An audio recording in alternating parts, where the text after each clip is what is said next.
И така, за финал искаме да ви кажем, деца, вече сте пълнолетни и тепърва ще правите секс като зайци. Нещо, за което ви завиждаме. Не, ние и сега си правим секс като зайци, смисъл не много, а толкова бързо. Даже не ви толкова ви завиждам. Обаче малко буквално статистика... Така пролича наистина се едно двама да си правим секс, което не е вярно и не е окей. Искам да кажа малко... малко... Окей, ако имате желание, но ние не сме готови. Ние не сме готови за това. Да, но никой не се знае. Малко буквално статистика... Чакай да те огледам. Малко... Така. Ема малко да разгола рамото и така като ме гледаш. Така, дай статистиката, Ще защото опитам да това е пъти. важно.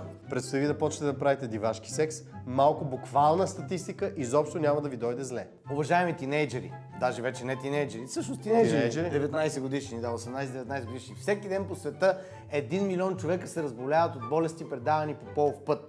Повечето от тези болести нямат симптоми в началото. Има над 30 различни вида бактерии, паразити и вируси, които може да сте хванали още вчера, докато ви е било много готино с танчето или с гошето.